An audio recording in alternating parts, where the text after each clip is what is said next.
This said, let's start today with Jean-Baptiste, as I was saying. So Jean-Baptiste, while you're taking the floor, I will quickly introduce you. Jean-Baptiste is a postdoctoral researcher at the Stockholm University Resilience Centre. His research focuses on how social, economic, and ecological challenges shape the new global ocean context. So his work involves inter- and transdisciplinary approaches ranging from indicators for effective coral reef management to the global seafood industry, so quite a broad area of work.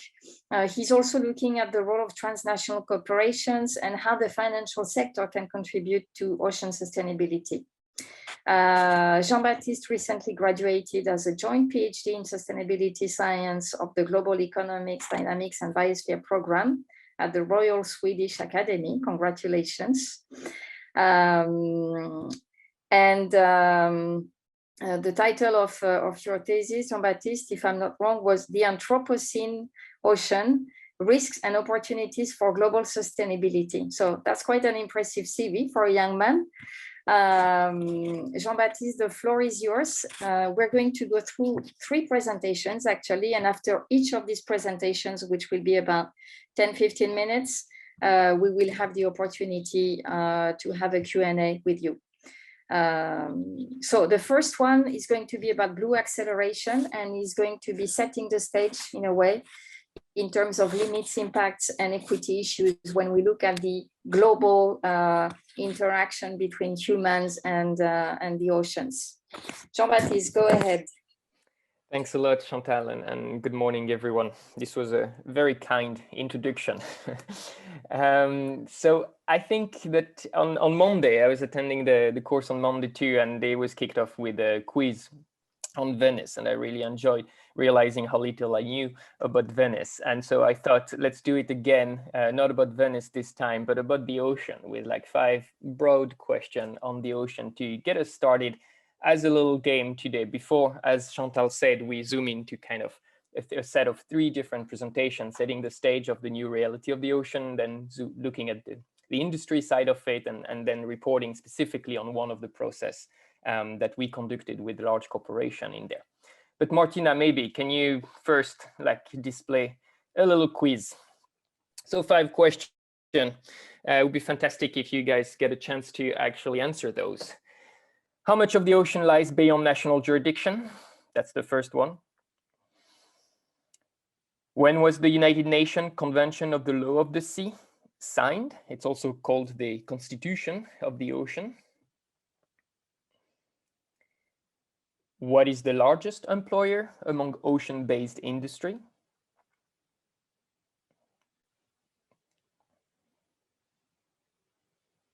When was the first submarine communication cable laid? Bear with me for the randomness of this one. I just like it. And how many oceans are there?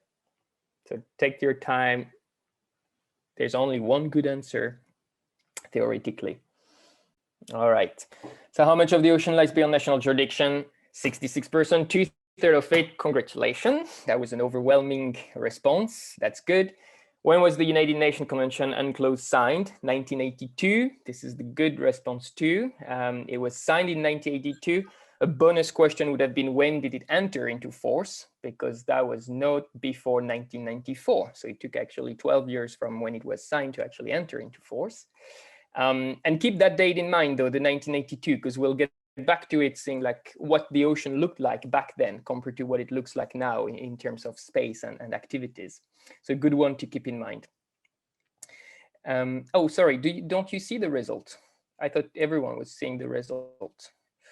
Jenica. I shared it with everyone. Do you see it? I can see them. We can see the results. Okay, cool, got it. Maybe Jenica, the window popped up somewhere else. Yeah, I can't see them, but I'm listening. Sorry. Okay. So far everyone had got it right. What is the largest employer among ocean-based industry? That's a tight one here. 48% says shipping, 45% says fishing. It is actually fishing by far. Like the seafood sector is by far the largest employers dozens of millions of people employed in the fishing sector. But shipping was a good guess too. When was the first submarine communication cable laid? Here, the overwhelming response is 1921, 58%. Second best guess is 1850. It is, in fact, 1850. Absolutely, 32% of the people got that right. It was telegraphic cable, and it had a capacity of 10 words per minute. So that's the first submarine cable ever laid between France and England. Wish we could get back there. Exactly, it took a while. 1988 was the first fiber optic cable, which really paved the way for the global internet today. But 1850, the first one. And how many oceans are there? I guess this one you can't really say a good or a right or wrong answer. There's very different opinion on it. Most people said 5. A few people said 1, 32%. So let's get with that. My answer to it is 1, but I think it's a very subjective one. So I'm gonna share my screen and get started with you all now. If you have any question, feel free to use the chat and we'll get back to them. If not real time, otherwise at the end of the first presentation. Why do I claim there is one ocean? Well, because that's one way to look at it here. This is a world map, and it really shows you one single ocean, all connected. This was designed by the geophysicist and oceanographer called Athelstan Spielhaus. In 1942 already, he published a paper entitled Maps of the Whole World Ocean, where he argued that, because the ocean is a continuous body of water, it is desirable to have the map interpreted within the land masses and the world ocean shown as a unit. He published another paper says to see the ocean slice up the land, which was quite provocative. And the result is this projection, right? It's called the Spielhaus projection, and it really shows the world map with a unique perspective that presents the ocean as a unified body of water bounded on all sides by the continental masses. And to me, there's two powerful visualization here. The first one is the one we just discussed, which is this interconnectivity, like everything is connected, right? It flows across the globe in a connected fashion. The other dimension is the finiteness of the ocean. You often think of the ocean as this kind of far away horizon, right? But it is actually finite. And when you visualize it like that, you realize that everything that goes into it, every activity, every human pressure on the ocean actually stays there. It feels that niche, it feels that ocean space. And that's something interesting to keep in mind. Now, why 5, why 7? I mean, the one global ocean is part of the One Planet, One Ocean tagline pushed by UNESCO recently. And NOAA, even in US, for instance, moved from one global ocean and 5 ocean basins. So what you would see here as being the different ocean would be actually ocean basins within the global ocean. All right, but let's zoom out. Today I was asked to give a kind of a broader perspective, zoom out a little bit of the Mediterranean and describe a bit what's happening globally when it comes to the ocean. And I like to start it with this notion of the Anthropocene. Some of those early slides you may remember from the introductory course in September, right? Like this new epoch where humans have become the dominant force of planetary change with profound impacts on the Earth biosphere and the climate system, right? And also an epoch that depicts an age where people, places, cultures, and economies are increasingly connected across geographical location, across sectors, but also across socioeconomic context. And we touched upon it just briefly this morning as well in the context of the Mediterranean Sea.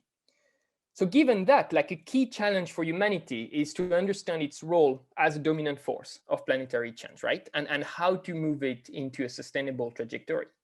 Like the Anthropocene is really characterized by 3 things somehow, 3 dimensions: the speed of it, the scale of it, and its connectivity. And again, like one figure that really illustrates this is the work by Will Stephan called The Great Acceleration, that shows across a wide range of socioeconomic and Earth system trends an exponential increase over the last 50 years, right? It really takes off post-World War II.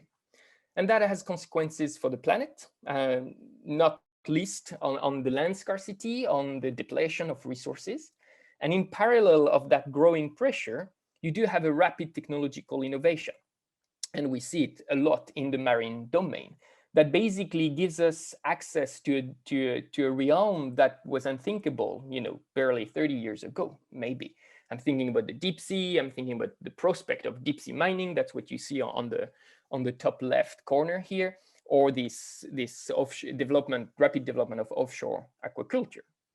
And as a result, you really have a perception of the ocean as the new economic frontier, right? Like a source of everything, whether it's food, whether it's fresh water with desalination, whether it can be a solution to climate, a treasure chest for medicine, future medicine, communication, energy, minerals, everything. There's this unprecedented aspiration that the ocean will deliver on that. And that raises several questions, right? Can the ocean deliver on this expectation to start with? And will these hopes and expectations add up in a sustainable and just way?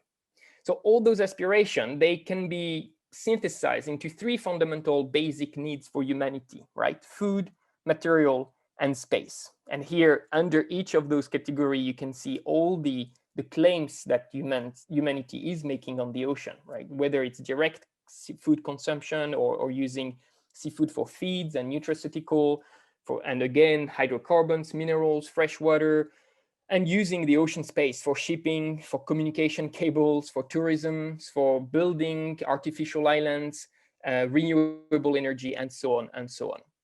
If you look over time, what it looks like, this is a striking pattern that really mirrors what's been called the Great Acceleration. And so in that spirit, we dubbed it the Blue Acceleration, right? And it's the same pattern, but with a time lag, kind of 30 years later. It really takes off in the onset of the 2000s years, right? The early 2000s. Now, again, as said, think back on when the United Nations Convention of the Law of the Sea was signed, and it was written and signed. This is here.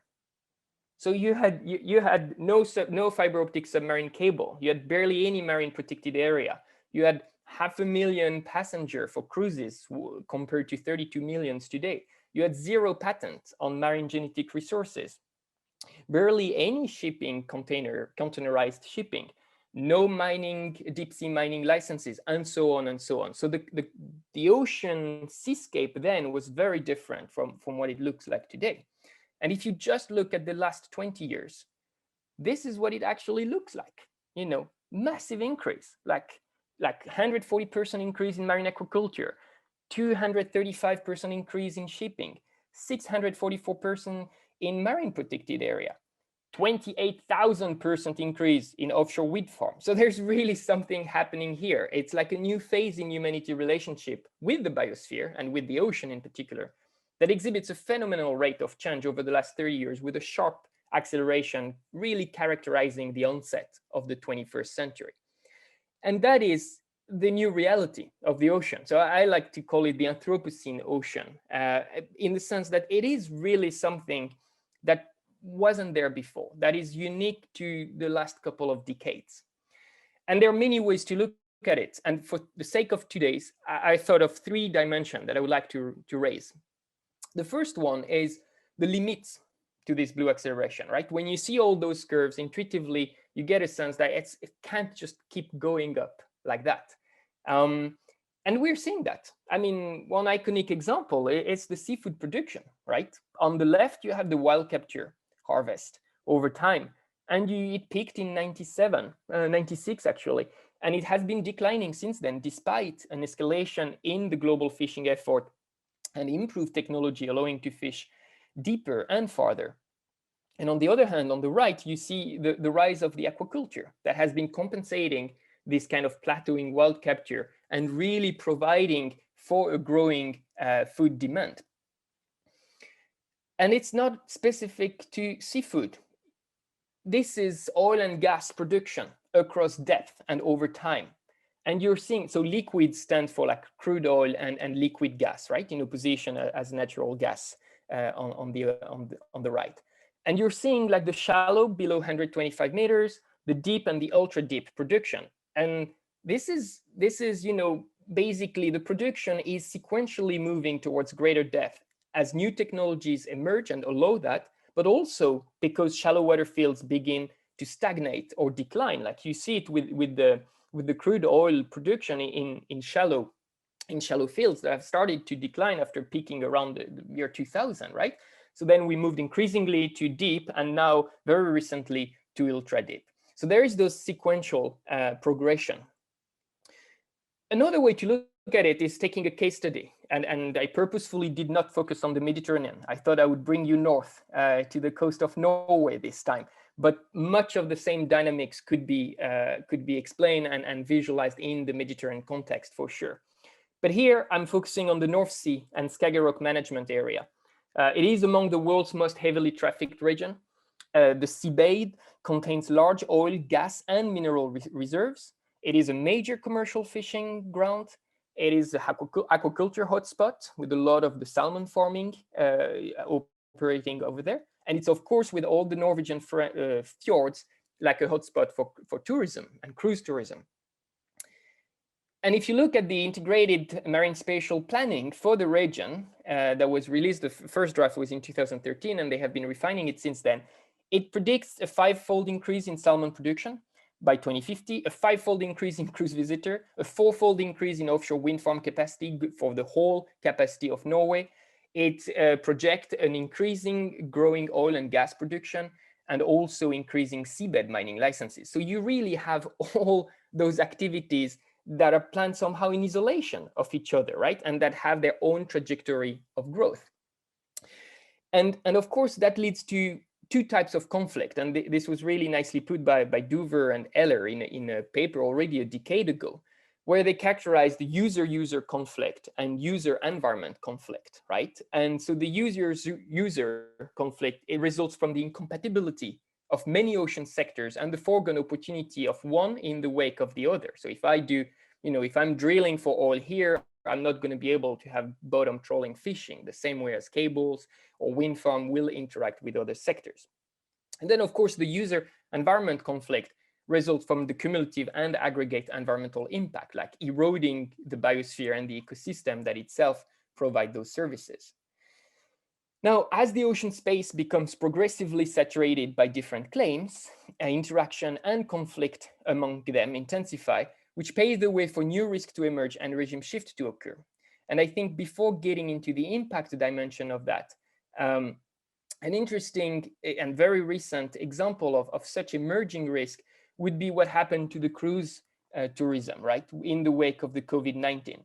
This is a photo taken in the spring in Turkey that shows like almost brand new cruise vessels being scraped because basically the cruise tourism went bankrupt overnight due to COVID-19, right? It was projected to have 32 million passengers sailing in 2020.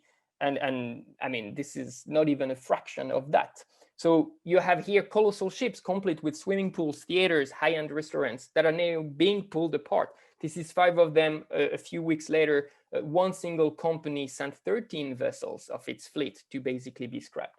And that tells us, and it's something that's interesting to keep in mind in the context of ecosystem-based management and marine spatial planning, that somehow it's not just about the activities and how they interact on the spot. The limits to this blue acceleration might very well be set by emerging systemic risk that are much harder to predict, rather than predictable finite limits of the ocean resources.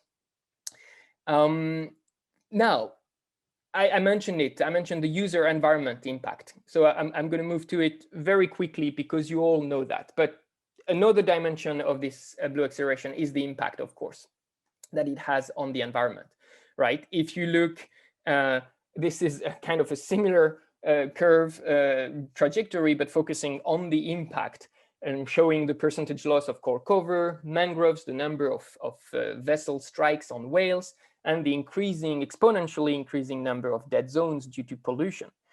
Other numbers that I could cite is a 70% loss of global shark and ray population in just the last 50 years, the rapid spread of antimicrobial resistance, or the prediction that, coral reef today will decline by 70 to 90% with just a 1.5 degree increase. And we are currently on a 3-degree increase.